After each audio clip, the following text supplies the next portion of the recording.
द्वितीय करन्थिय 6 पर्व आहुरी मध्य ईश्वरଙ୍କ अनुग्रह प्राप्ति जेपरि तुम्भमानଙ୍କଠାରେ वृथा न हुए एथिपाई ताहाଙ୍କ सहित एकत्र कर्म करू करू आम्भेमाने निवेदन करूअछु। कारण से कहନ୍ତି आम्भेमाने अनुग्रहर समୟରେ तुम्भर प्रार्थना श्रवण कलु आ परित्राणर दिनरे आम्भे तुम्भर साहाय्य कलु। देख एबे महा अनुग्रहर समय, देख एबे परित्राणर दिन।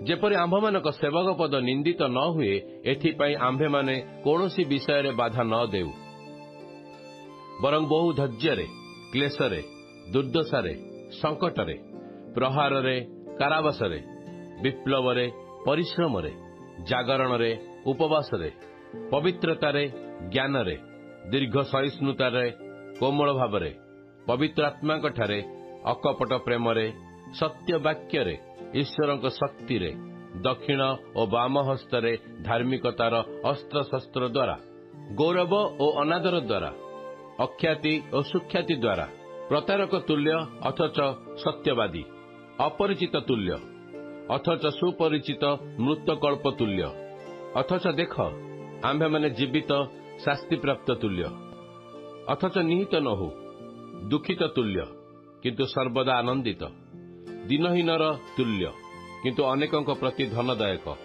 अकिंचन तुल्य अथच सर्वाधिकारी एही समस्तरे आम्भे माने ईश्वरଙ୍କ सेवक सदृश्य आपणा आपणा को योग्य बोली प्रकाश करूअछु। हे करन्थिय माने तुम्भमानଙ୍କ प्रति आम्भमानଙ୍କର मुख उन्मुक्त होइअछि, आम्भमानଙ୍କ हृदय प्रशस्त होइअछि। तुम्भमानଙ୍କ प्रति आम्भमानଙ୍କର स्नेह संकुचित नुहे किंतु तुम्भमानଙ୍କର स्नेह संकुचित।